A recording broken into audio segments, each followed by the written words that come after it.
우리가 들어오게 되는데 오늘 이 부분에 대해서 우리가 한번 세밀하게 은혜를 나누려고 합니다. 지성소 안에 법궤가 있고 법궤 안에는 아론의 쌍난 지팡이, 만나 항아리, 또 십계명을 기록한 돌비가 거기 들어있더라.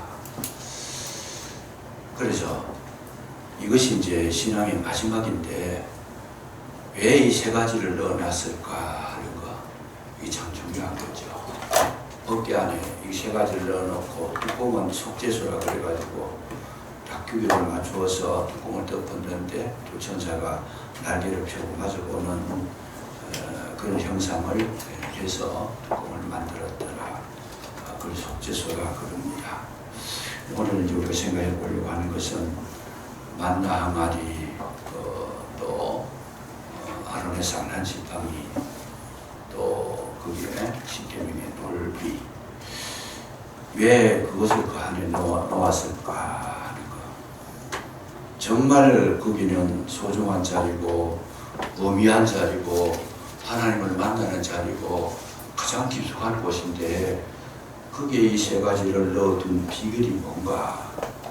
우리가 살아갈 때 제일 중요한 거 세 가지를 여기에 기록을 해놨더라고 말이죠. 신앙인으로서 가장 소중한 거, 없어서는 안 되는 거, 그 삶의 원칙을 여기에다가 법궤 안에 담아놨더라 하는 거. 이걸 우리가 인식을 해 두실 필요가 있습니다. 그 소중한 자리에 이 세 가지를 넣었을 때는 인생의 가장 중요한 것이 그 속에 들어있더라. 그런 이야기입니다. 제일 중요한 것이 들어있더라. 신앙생활을 하시는데도 이 세 가지만 놓치지 않으면 아름다운 열매를 맺을 수 있고 또 풍성한 열매를 맺을 수도 있고 또 최후의 승리자도 될 수 있다 하는 것을 성경은 우리에게 가르쳐 주시고 있습니다. 다 잃어버리도 괜찮지만은 이 세 가지는 꼭 지켜라는 거죠. 이 세 가지. 그래서 이 세 가지를 우리가 한번 살펴보려고 하는데 제일 먼저 우리 뭘 보느냐 하면 감수인 만나 항아리를 우리가 한번 살펴보려고 합니다. 만나를 우리가 보면서 뭘 느끼느냐, 왜 하나님께서 만나 항아리를 거기 넣어두시는 건가. 만나 항아리는 땅에서 난 것도 아니고 사람이 만든 것도 아니고 뭐 이렇게 제작한 것도 아니고 또 이건 전적인 위로부터 내려온 것이다. 그래서 이제 제일 처음에 우리가 생각해 봐야 될 것이 뭔가, 제사장들이 살아갈 때, 우리가 신앙인들이 살아갈 때에 제일 중요한 것은 하나님을 의지하고 하나님을 바라보고 하나님을 믿고 살아가는 것이 제1원칙이다 하는 거. 아멘. 이거를 만나 항아리를 통해서 우리에게 가르쳐 주시고 있습니다. 아멘. 그 만나는 인간의 노력이 전혀 들어가지 않습니다. 다만 거두러 나갈 뿐이지, 내렸던 거 거두러 나갈 뿐이지, 그 만나가 있기까지는 사람이 할 수 있는 것이 아무것도 없더라. 더 쉽게 말씀드리면 저와 여러분은 이제 제사장이라 그랬는데, 제사장은 전적으로 하나님의 은혜에 의지해서 살아가는 자가 제사장이다. 아멘. 그러니까 사람의 노력이 아니다 그 말이죠. 아멘. 전적인 은혜, 그리고 오직 하나님만 신뢰하면서 살아가는 것이 신앙의 제1원칙이라는 거죠. 아멘.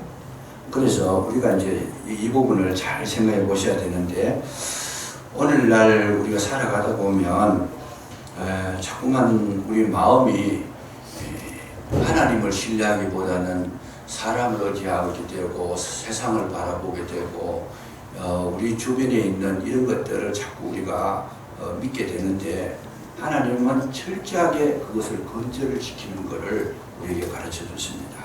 오직 하나님만을 신뢰하고 하나님만을 아멘. 바라보고 아멘. 하나님만이 나의 힘이시고 나의 구원주가 되시고 나의 생명이 되시고 아멘. 나의 산성이 되신다는 것, 이 고백을 하면서 살아가라고 이 만나 항아리를 거기에 넣어두신 것이다.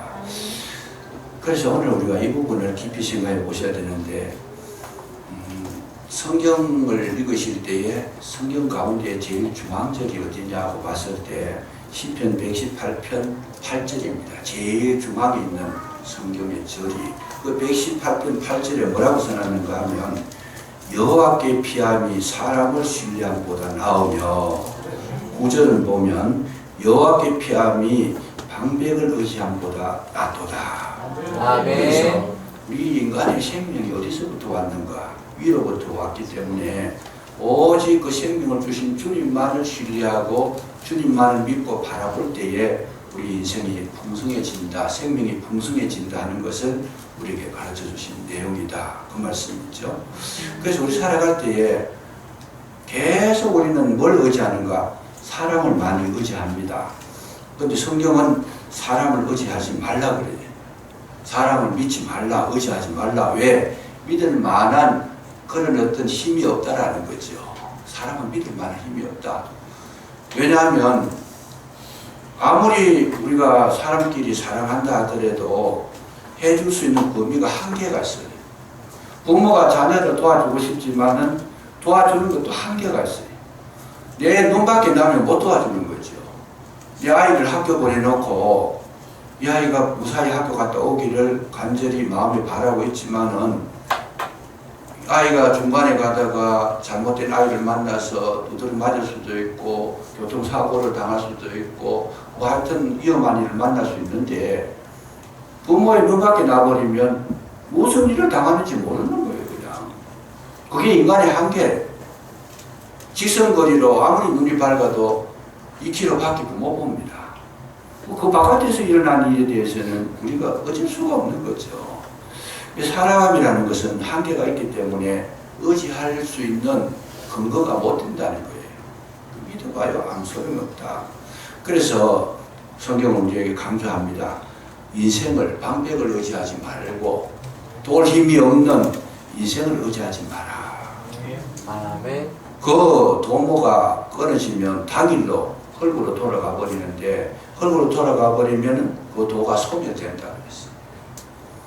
그 사람이라는 것이 굉장히 힘이 있는 것, 능력이 있는 것 같지만은 없는 것이 훨씬 더 많다는 거죠. 없는 것이 훨씬 더 많다. 그래서 이제 저도 이제 그걸 느낀 것이 뭐냐면 사람을 믿어서 정말 그 뭐 좋은 점도 있겠지만은 믿을 수가 없다라는 것을 확신을 하게 됩니다. 왜 그러냐 하면 인생이라는 게 그래요. 어차피 인생은 혼자 가는 건데 사람을 의지하면 오히려 나한테 마이너스가 돼버려요. 어떤 면에서 하나님을 신뢰하고 믿음으로 바라보는 데에 자꾸 사람을 의지하고 바라보다 보면 그 믿음이 약해지는 거죠. 그리고 주님 앞에 나가는 그 길에 오히려 방해가 되고 그러니까 정말 신앙인들은 어디서 자라는가? 광야에서 자랍니다. 신앙은.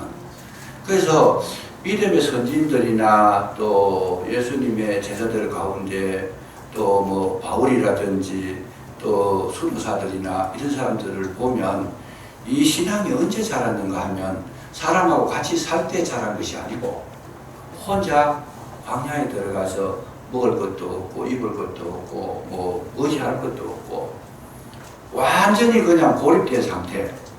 거기에 들어갔을 때 비로소 영적으로 성장을 하더라는 거죠.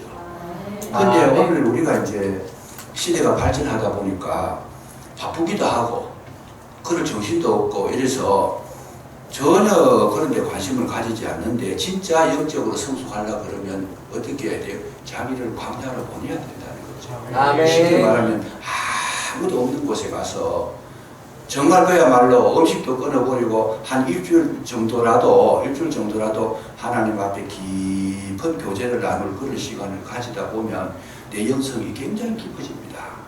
그러니까 평생 신앙생활 하시면서 한 번도 이런 시간을 가지지 못했다라면 참 굉장히 뭔가 모르게 그 수준까지 밖에 못 간 거예요. 그 이상의 것을 못 보는 거예요. 그러니까 늘 그 테두리 안에서 돌다가 그만 거치게 되는데 하나님하고 독대하는 시간을 가지면 내 모든 부족한 것도 보이고 연약한 것도 보이고 내가 가야 할 길이 있었는지, 내가 어떤 실수가 있었는지, 어떤 문제점이 있는지, 이게 지금 주님하고 나하고 독대하는 가운데에 그걸 볼 수 있고, 하나님의 은혜와 사랑이 얼마나 큰지 그때서 발견할 수 있는 것이다 그 말이에요. 늘 사랑을 의지하고 바라보고 사랑과 함께 살다 보면 하나님의 은혜와 역사를 경험하기가 어렵더라. 그래서 우리 인생은 정말 생명이 충만해질 때가 언제냐? 오직 주님만을 바라볼 때가 성령 충만할 때고 은혜 충만할 때고 생명이 충만할 때인 줄로 믿으시기 바랍니다. 이것이 참 우리에게 중요하다는 거죠. 그래서 이제 지금 저도 이제 나이가 좀 됐습니다만 갈수록 느끼는 것은 인생은 참 의지할 것이 아니로구나. 어제의 친구가 오늘의 친구가 내일의 원수가 될 수가 있어요. 이럴 수가 없어요. 죽고 못 산다 하는 관계도 시간이 지나가면 이것이 변질될 가능성이 너무 많은 거죠. 그래서 절대로 우리의 삶의 원칙이 뭐냐? 사람을 믿지 말라는 거죠. 사람을 신뢰하지 말아라. 이것이 우리에게 굉장히 중요한 겁니다. 그래서 사람을 신뢰하지 않는 반면에 누구를 신뢰하느냐?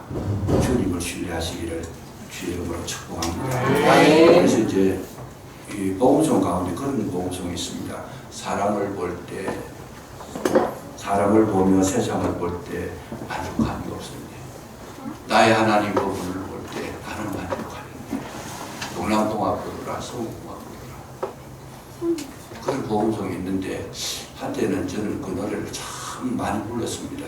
요즘은 뭐 그걸 부를 시간도 없고 여유도 없지만 너무 일에 쫓기는 것도 골몰한 것도 우리에게 굉장히 불리해요. 너무 일에 쫓기다 보면 하나님을 잊어버려요. 영성이 떨어져 버려요. 너무 재미있는 일을 많이 해도 그래요. 너무 재미있는 세상 일에 도취돼가지고 너무 재미있는 일을 많이 해도 영성이 또 떨어져요. 그래서 우리는 오락도 금하고 좀 사람도 의지하지 않고 정말 내가 하는 그 모든 일들을 줄여서 누구를 향해서 주님을 바라보는 시간들. 여러분 왜 일주일에 예배 시간 말고는 비어 있어요. 새벽 기도하고 저녁에 수요일 저녁에 주일날 말고는 비어 있으니까 언제든지 올라오셔가지고 여기 오면 혼자 있을 수 있습니다. 기도원까지 멀리 갈 수 있는 그런 시간도 없고 여력이 없으실 때 혼자 와서 여기에서 앉아서 조용하게 주님과 1대1의 만남을 한번 가져보세요. 그러면 그 생활을 오래 하다 보면 자기도 모르게 굉장한 영역이 생깁니다. 영역이 생기고 다른 사람이 보지 못하는 걸 보게 하고 다른 사람이 느끼지 못하는 걸 느끼는 거 이런 은혜를 경험할 수가 있습니다. 그래서 정말 우리의 삶 속에서는 뭐냐? 광야로 왜 내몰았느냐? 주님을 바라보고 하기 위해서 광야로 내몰았다는 걸 반드시 기억할 필요가 있습니다. 그래서 하나님께서 자녀를 훈련시키실 때 너는 광야로 가라. 여러분 주님만이 나의 생명이고 주님만이 나의 구원주가 되시고 나의 길이 되시는 줄로 믿으시기 바랍니다. 주님께서 내 삶을 모든 삶을 책임져 주신다고 하는 이 신뢰심을 가지기를 원하고 두 번째는 보면 아론의 쌍난 지팡이를 거기에 있는데 아론의 쌍난 지팡이라는 것이 뭐냐? 여러분 이 성경을 민수기 17장에 보면 이 아론의 쌍난 지팡이의 배경이 나옵니다. 어떤 배경인가 하면 모세를 향해서 고라와 다단과 아비람과 온과 그리고 많은 족장들 가운데에서 또 밑에 수하들 가운데에 한 250여 명이 단을 지어서 무리를 지어가지고 모세를 대적하는 사건이 일어납니다. 어떻게 대적하느냐 하면 자기들도 다 모세하고 같은 위치에 있는데 너만 하나님께서 사랑했느냐? 우리도 다 같은 혈통을 받았고 우리도 다 제사장 반열에 있고 우리도 그 사람 고라와 다단고 아비람 온들이 전부 다 족장들이에요. 그러니까 우리도 다 그런 하나님 앞에 인정을 받았는데 당신만 우리 말 들어야 되고 당신만 따라가야 될 이유가 어디 있느냐? 이게 이제 이유가 돼가지고 그러니까 이제 모세가 하나님 앞에 기도하니까 그 내용을 이제 각 지파마다 지팡이를 하나씩 갖다 놔라. 진짜 하나님의 택한 백성은, 내가 택한 백성은 지팡이에서 쌀이 날 거다. 갖다 놓으면. 지팡이라는 것은 오래 짚고 다녀서 말라버려가지고 죽은 나무잖아요. 죽은 나무인데. 그런데 내가 택한 자가 지팡이를 짚고 다니던 그 지팡이에서는 쌀이 날 것이라는 거지. 쌀이 날 것이다. 그랬을 때에 갖다 놓으니까 그 지팡이에서 싹이 나더라. 그래서 아론이 그 지팡이에서 싹이 나더라. 그런 내용인데, 그거는 이제 그 성경에 나오는 역사 팩트입니다. 사실입니다. 그 사실인데, 메시지가 뭐냐 하면, 오늘 우리에게 있어서 가장 중요한 것은 나에게 있어서 내 멘토가 누군지, 내가 따라야 갈 사람이 누군지, 나의 지도자가 누구인지, 내 아비가 누구인지, 내 스승이 누구인지, 이거를 알아라는 거예요. 이게 철칙이라는 거예요. 이게 이제 아론의 쌍난 지팡이가 우리에게 주는 교훈입니다. 오늘날 많은 문제가 뭐냐 하면, 자기의 멘토가 없어요. 자기의 스승이 없어요. 자기의 아비가 없어요. 자기의 지도자가 없어요. 자기 소견에 옳은 대로 살아가 버리는. 그래서 이 원칙이 무너지면 결국 고라와 다단과 아비람과 온이 멸망을 당하는데 어떻게 당해요? 땅이 꺼져버려요. 지진이 일어나 버렸다는 거죠. 땅이 꺼져버리고 불이 일어나가지고 다 태워버렸더라. 그래서 성경 속에서는 강조하는 것이 뭐냐 하면, 반드시 하나님은 계통을 통해서 복을 주신다는 거예요. 하나님께서 세운 지도자를 통해서 복을 주신다. 철칙이라는 거예요. 이 철칙이다. 그래서 성경은 기록할 때 뭐라고 기록합니까? 예를 들면 다윗이라고 말할 때 다윗은 뭐예요?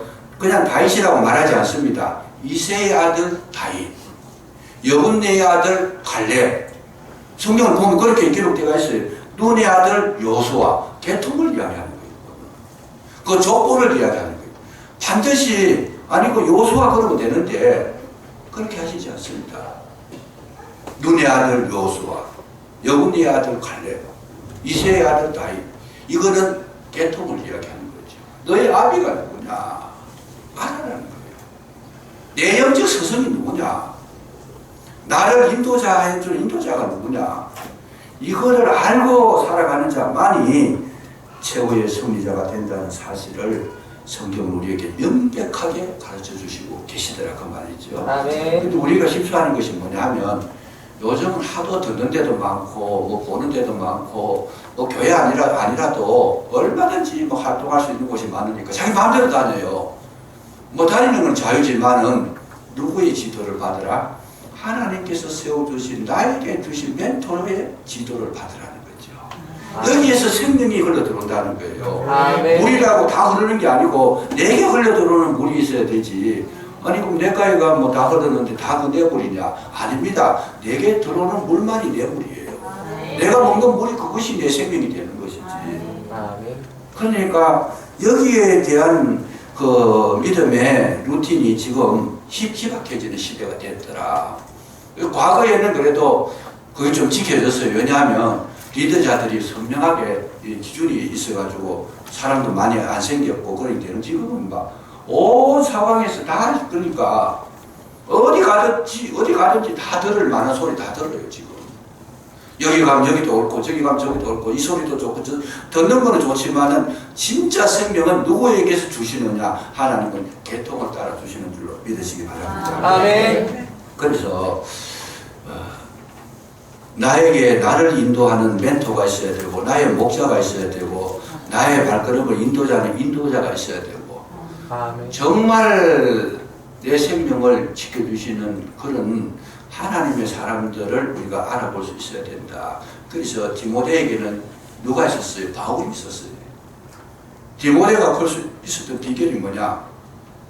바울이 있고, 바울은 디모데를 아들이라 그래. 자기가 낳은 아들이 아닙니다. 영적인 아들이라. 영적인 아들 디모데야. 그러니까 저도 이 신앙생활을 해오면서 가장 핵심적인 것이 뭔가 하면, 나에게 영적인 서성이 있어가지고 그 영적인 서성이 나를 지도해 줄 때에 깨달음이 와 거기서 깨달음이 되고 이해가 되고 거기서 뭔가 문이 열려지는 것을 느낄 수가 있습니다. 아무리 좋은 이야기 말씀을 많이 들어도 내 문이 안 열려지면 소용이 없는 거죠. 그런데 하나님께서 세워주시는 그 멘토를 따라서 가만히 들어보면 길이 열려져요. 아멘. 그 길을 열리질 때 제가 그걸 기다가 듣습니다. 거기에 대해서. 소리 들린다고 다 듣는 게 아니에요. 들려주는 소리를 듣는, 하나님께서 내게 들려주는 소리를 듣는다. 그래서 오늘 우리는 뭐야 하면 내가 따라야 할 목자가 있어야 되고 따라야 할 아비가 있어야 되고 또 목자는 내가 지켜야 할 양이 있어야 돼요. 목자는 자기 양이 있어요. 자기 양을 지키는 거예요. 하나님께서 맡겨주신 내 양을 먹이라 그러잖아요. 하나님께서 주신 양이 있어요. 그거는 양이 있어야 목자가 되는 거고 또 양들은 하나님께서 내게 붙여주신 목자가 있어야 생명을 보존할 수 있다. 이 관계를 뭘로 설명하느냐? 아론의 쌍난 그런 지팡이로 설명하고 있다는 것. 오늘 우리가 참 중요합니다. 목자와 양은 피로 형성된 관계입니다. 그런데 우리 자꾸 이런 거를 부정하려고 그러고 인정하지 않고 자꾸 그냥 자기 마음대로 이제 해보려고 하는데 성경적으로 보면 그 지도를 받지 않고 우리 안에 바깥에 나가버리면 거기는 사나운 짐승이 기다리고 있다는 거죠. 위리대가 기다리고 있다. 성경은 절대로 그걸 허용하지 않는다고 하는 것. 이거를 분명하게 나타내 주신 것이다 하는 것. 그래서 이거 두 번째 원리가 나의 멘토를 정해서 멘토의 말을 들을 때 하나님께서 그에게 생명을 흘려주신다고 하는 이 놀라운 진리를 깨달으시기를 주의 이름으로 축복합니다. 세 번째 돌비는 뭐냐 하면 돌비에는 두 가지가 기록이 되어 있습니다. 1계명에서 4계명까지는 하나님에 대한 너는 나 외에 다른 신들을 섬기지 말고 무엇이든 형상을 만들지 말고 그것들에게 절하지 말고 그리고 여호와 이름을 망령되이 하지 말아라. 그리고 안식일을 지켜서 거룩하게 지켜라. 1계명에서 4계명까지는 하나님에 대한 계명이고 또 5계명에서 10계명까지는 사람 사이의 계명입니다. 그래서 이제 이 10계명 돌비의 제일 중요한 것이 뭐냐 하면 첫째가 하나님 사람이고 그 다음에 사람이다. 근데 아까 제가 사람을 믿지 말라 그랬어요. 왜 그러냐면 사람은 믿을 대상은 아니지만 어떤 대상이냐? 사랑할 대상이라는 거죠. 아멘. 이 참 중요합니다. 사람은 믿으면 내가 상처받을 날이 와요. 내가 너를 어떻게 키웠는데 부모들이 하는 이야기가 그런 이야기 합니다. 자녀들이 자기 마음대로 안 되고 좀 참 마음 상처를 주면 내가 너를 어떻게 키웠는데 자녀 의지하면 그런 말 할 때가 와요. 그냥 내가 너를 얼마나 어떻게 키웠는데 그야말로 진자리 마른 자를 갈아 입히면서 참 내 번에 눈동자같이 키웠는데 장성해가지고 크고 나면 이제 장가가고 시집가고 나면 아버지 생각 별로 안 해요. 어머니 생각 별로 안 합니다. 누구 생각해요? 자기 아내 생각하고 자기 남편 생각하지. 맛있는 거 있으면 제일 먼저 누구 갖다 줘요? 자기 아내 갖다 줘요. 괜히 부모는 옆에 앉아 구경만 하지. 지금 내한테 가져오는 오겠지 하고 기다리다가는 상처받아요. 그냥 오는 것이 하다가 아내한테 가버리는 거예요. 그러니까 절대로 사랑할 뿐이지 자녀를 의지하지 말아라. 아들도 키워놔보면 며느리한테 다 가버려요. 그냥 우리 집에 이전부터는 안 그런 것 같긴 한데 그것도 시간 가봐야 알아. 지금은 뭐 조금 가까이 있으니까 어쩔 수 없이 그런가 모르겠는데 어느 정도 가버리면 부모 잊어버립니다. 여러분 아들 키워가지고 뭐 더 볼라 생각하면 어느 날 눈물 흘린 날이 와요. 괜히 그러지 말고 그냥 적당한 선에서 사랑은 해주고 나한테 안 가져와도 좋다. 나는 널 사랑하니까 너 잘 먹어라. 이렇게 말해야 되지. 절대로 기대하지 말라는 거예요. 그냥 주는 거는 얼마든지 줘도 괜찮아요. 주는 것도 좋지만 기대는 하지 말아라. 정말 중요한 겁니다. 그래서 이 세 번째 계명이 뭐냐? 사람을 사랑해라. 하나님을 사랑하고 사람을 사랑해라. 그래서 정말 내가 온전히 마음을 쏟을 분이 누구냐? 하나님밖에 없는 줄로 믿으시기 바랍니다. 아멘. 온전히 마음을 이 첫개념이에요. 너는 마음을 다하고 뜻을 다하고 목숨을 다해서 주 너의 하나님을 사랑하고 내 이웃을 내 몸과 같이 사랑해라. 이것이 십계명의 요 한마디 한 줄이 십계명의 완성이라는 거예요. 대강령이다. 완성이다. 그러니까 하나님을 사랑하는 데에 있어서는 양보하지 말라는 거죠. 철저히 하나님 사랑하고 사람을 사랑하는데 여러분 사람을 사랑하는 데 있어서는 절대로 뭘 하지 말아라. 판단하거나 비판하거나 다른 사람을 무시하거나 다른 사람에게 있어서 약점을 이야기하거나 흠으로 드러내거나 뭐 이런 거 하지 말라는 거예요. 철저하게 그런 거 하지 말고 사람은 그저 베풀어 줘야 되고 이해해 줘야 되고 그냥 내가 양보해 줘야 되고 그런 것이 후퇴해 줘야 되지. 사람 사랑하는 게 뭐 많은 것을 해줘서 사랑이 아니고 그 사람이 유익한 것을 해주는 것이 가장 큰 사랑이다 하는 거, 이걸 성경은 우리에게 가르쳐 주는데 이 성경 속에 보면 예수님께서 그 말씀을 하십니다. 마태복음 25장에 보면 양과 염소가 나오잖아요. 오른편에는 양의 무리, 왼편에는 염소의 무리. 염소의 무리는 저주를 받았고 양의 무리는 칭찬을 들었어요. 그런데 그 내용이 뭐냐면 양의 무리, 염소의 무리의 그 칭찬 내용이 뭔가 하면 너는 내가 죽일 때에 먹을 것을 주었고 내가 옥에 갇혔을 때에 돌아봐 주었고 내가 병들었을 때에 돌봐 주었고 목마를 때 마실 것을 주었고 옥에 갇혔을 때 돌봐 주었느니라. 그래서 이제 양이 되는 건데 참 이게 쉬운 건 아니에요. 다 돌아보려고 하면 힘들고 어려운데 다 돌아보지 못했더라도 그 마음을 잃지 말라는 거죠. 항상 다른 사람에게 베풀려고 하는 생각, 돌보려고 하는 생각, 함께 하려고 하는 생각, 그거에 대해서 주님께서 내 몸같이 사랑하라 그랬으니까 늘 기억해주고 그걸 인정해주는 거, 여기에서 우리의 생명이 얻어진다라는 거, 성경은 이걸 우리에게 말씀을 해주시고 있습니다. 그러니까 이 세 가지 만나하고 아론이 쌓는 지팡이하고 이 돌비, 이 세 가지가 우리의 삶의 원칙이라는 거죠. 이 원칙만 벗어나지 아니하면, 물론 뭐 다 지킬 수는 없겠지만 원칙을 벗어나지 아니하면 그 신앙 속에서는 뭐가 나타나느냐? 하나님의 그 생명이 우리 속에 들어오고 영생을 얻는 증거를 가지고 사는 사람이다. 흔들리지 않는다. 어떤 경우에도 최후의 승리자가 된다 하는 거. 거기서 누구를 만나게 되느냐? 이 원칙을 지켜나갈 때에 하나님이 거기 계시더라는 거죠. 아멘. 거기서 지켜주시더라. 아멘. 하나님의 은혜를 경험할 수 있더라. 하나님의 임재를 경험할 수 있더라. 아멘. 하나님의 크신 권능을 거기서 체험할 수 있더라. 아멘. 이걸 성경은 우리에게 가르쳐 주십니다. 다 잊어버려도 괜찮은데 이 세 가지만 지키고 나가려고 힘을 쓰고 애를 쓰고 노력하시면 여러분, 저와 여러분의 삶에는 하나님의 크신 은혜가 드러나게 될 줄로 믿으시기 바랍니다. 기도하겠습니다. 감사합니다. 법궤 속에 하나님께서 새겨주신 그 거룩한 뜻을 저희들 잠깐 상고해 싸우는데 진정으로 이 세 가지의 의미를 발견하게 하시고 이제 참 잘 지켜나갈 수 있도록 힘과 능력을 더해 주시기를 간절히 기도하고 원합니다. 흔들리지 않도록 도와주시고 진정 주님과 함께하는, 또 주님을 만나서 교제를 나누는 거룩한 삶이 우리 속에서 풍성하게 나타날 수 있도록 인도해 주시옵소서.